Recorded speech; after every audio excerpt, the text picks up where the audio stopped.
Jak to jest naprawdę z tą modą? Czy jest ona potrzebna, czy też raczej zbyteczna? Czy warto za nią podążać, a może zdecydowanie lepiej jest się nią kompletnie nie przejmować? Daj znać, jak Ty uważasz, no i jakie masz do tego podejście. Trendy wnętrzarskie co jakiś czas się zmieniają.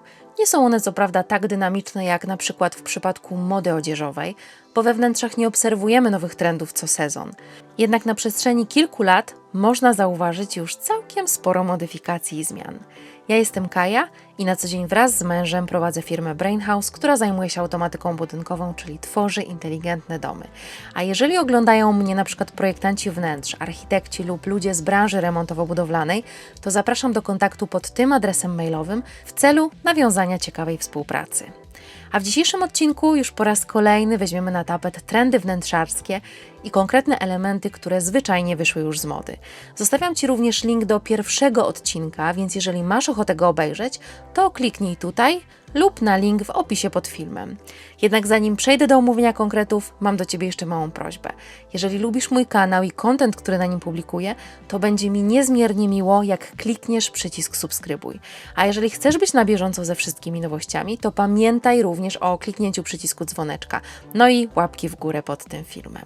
Przejdźmy już do rzeczy i zacznijmy od dodatków w kolorze różowego złota, które były bardzo modne jeszcze kilka lat temu.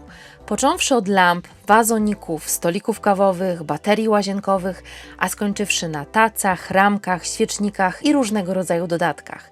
Różowe złoto bardzo szybko weszło na salony i nie tylko na salony. Cieszyło się też dużą popularnością, no i stanowiło bardzo ciekawy akcent przełamujący we wnętrzach.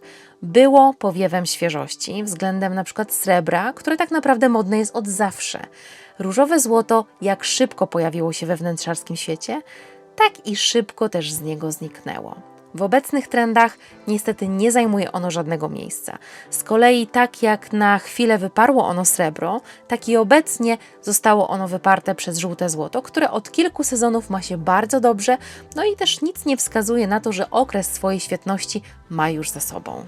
Dużo mówi się o szarości, o tym, że jest ona neutralna, że stanowi bardzo fajną bazę dla innych kolorów i że jest ponadczasowa.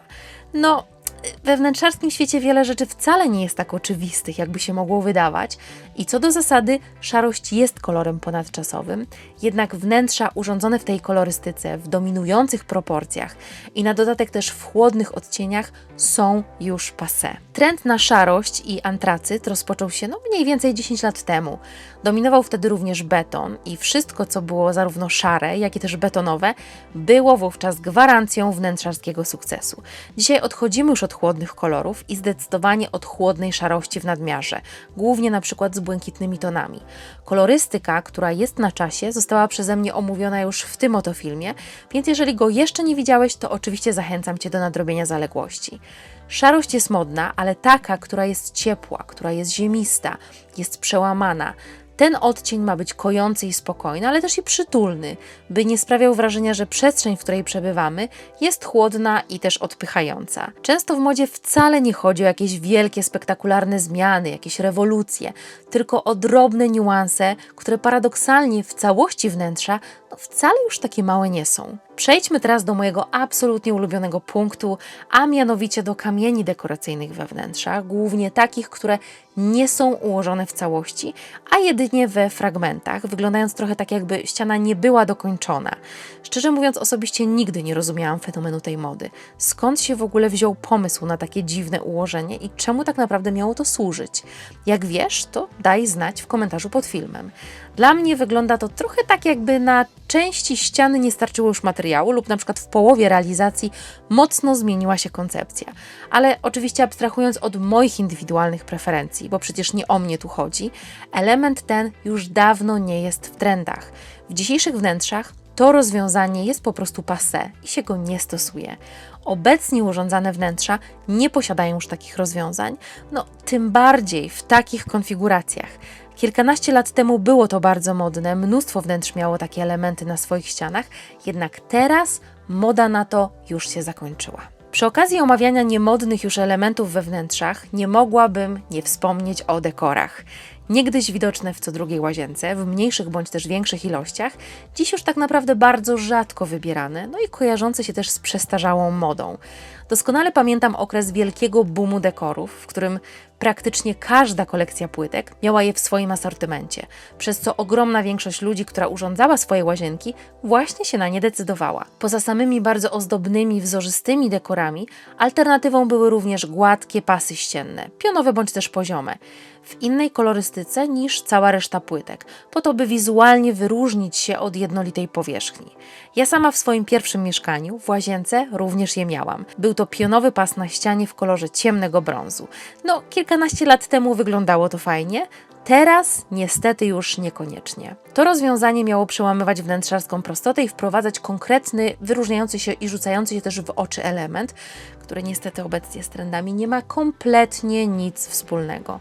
Ta moda minęła i dzisiaj tego typu rozwiązań się już nie robi. Obecnie stosowanym rozwiązaniem są różne płytki, które kładzie się w łazience, ale nie w formie cienkiego paska. Konkretnymi płytkami można wydzielać na przykład dane sekcje w łazience, na przykład prysznicową, lub też aranżować nimi na przykład całe powierzchnie ścian lub ich jakieś znaczące fragmenty. Jak widać, na przestrzeni lat w tej kwestii całkiem sporo się zmieniło. W tym filmie mówiłam o ogromnej popularności motywu monstery we wnętrzach, który swego czasu dosłownie zalał wnętrzarski rynek. Jednak nie tylko moda na monsterę okazała się już przeszłością, ale również i na motyw bananowca, który miał być pewnego rodzaju alternatywą. W 2017 roku Instytut Pantone kolorem roku ogłosił soczystą zieleń, greenery.